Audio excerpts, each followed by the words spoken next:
Matchday 1, the £2 billion civil war. In the modern, multi-billion-dollar ecosystem of elite European football, the summer transfer window is supposed to operate as this, calculated game of patience. You scout for years, you negotiate for months, and you manage those financial fair play ledgers with microscopic precision. But when the 2026 summer deadline rolled around, conventional restraint wasn't just ignored, it was violently thrown right into the shredder. Welcome to This Explainer.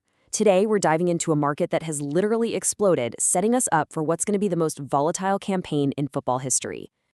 With the Premier League kickoff now just 72 hours away, the English top flight has officially crossed an eye-watering £2 billion in total transfer spending. The stadium floodlights are turning on, those digital financial tickers are absolutely maxing out, and the tactical chalkboards, well, they're being entirely rewritten as we speak. To really grasp this £2 billion civil war, we've got to look at the massive structural shifts that just completely obliterated the sport's financial hierarchy. We've got Chelsea shattering the British transfer record for Morgan Rodgers, Arsenal swooping in for Bruno Guimaraes, and Tottenham dropping over £100 million on Sandro Tonali and Jean-Paul Van Hecke. Oh, and add in an incredible 9 new permanent managers across the league. This whole domino effect is going to be absolutely fascinating to watch unfold. Section 1. Chelsea's record-breaking siege. Okay, let's dive into this by heading over to Stamford Bridge.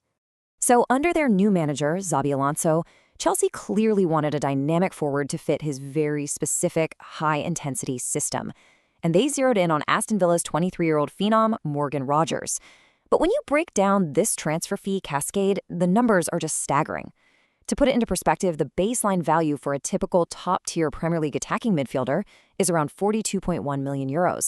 Based on current data models, Rodgers' expected transfer value range topped out at €127 million, but the actual fee they paid, a cool €135 million. That's £117 million. That means Chelsea paid a massive 17% premium over his expected value point estimate. That is about 6% above the absolute top of his projected range. And they've locked him down on a massive contract running all the way to 2033.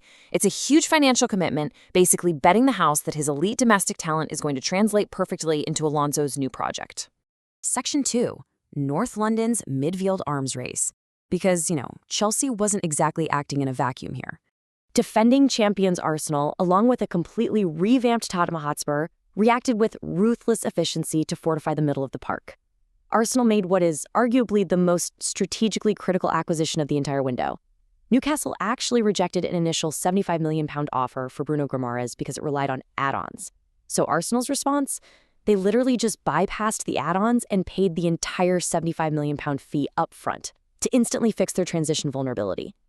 Meanwhile, Tottenham launched this massive statement rebuild of their own. They dropped well over £100 million in a double swoop for Guimaraes' former teammate, Sandro Tonali, and the brilliant ball-playing defender, Jean-Paul Van Hecke. We're talking over £250 million spent between two bitter rivals just to lock down their central corridors. Now, what's really interesting about this slide is the ripple effect inside the locker room. Just look at Arsenal's shifting wage hierarchy. Guimaraes was earning £160,000 a week at Newcastle. To get him to the Emirates, Arsenal handed him a massive pay bump, taking him to an estimated £250,000 a week. That puts him marginally above his new midfield colleagues, Declan Rice and club captain Martin Odegaard. It really shows you exactly how desperate Mikel Arteta was to land his main target. Which brings us to Section 3, Newcastle's calculated tactical reaction.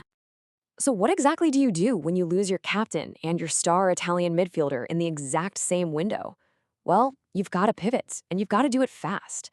To back their new manager, Matthias Gisel, Newcastle didn't just panic buy big names. Instead, they spent £29.5 million on a player Gisel already completely trusts, 24-year-old Benfica fullback Amar Didic. And to really understand why, we need to shift gears from the emotional financial panic to some cold, hard tactical data. Scout 52 classifies Didic as a progressive defender. Basically, this is a modern ball-playing fullback whose defining strength is passing, keeping possession and driving the ball forward up the flank, rather than just traditional defensive stopping. And, the metrics back this up beautifully. If we look at his numbers from the 25-26 season with Benfica, benchmarked against Tier 2 defenders of his age, his passing is an elite 8.5 out of 10. His ball carrying and chance creation, those also grade out as elite for his position. Gisel knows exactly what he's getting here, a secure, progressive ball player who is tailor-made for possession-based system. But let's be fair and look at the full picture here. Datic's defensive composite is only a 3.4, which is, well, just around average. And his final third end product sits at just 0.05 goals per 90 minutes. He also brings this sort of full-blooded, aggressive style that definitely saw him pick up his fair share of cards in Portugal. The bottom line? He's a progressor, not a stopper, so he is absolutely going to need to physically adapt to the intense demands of the Premier League. Section 4, the translation risk. And this is the million, or I guess billion-pound question.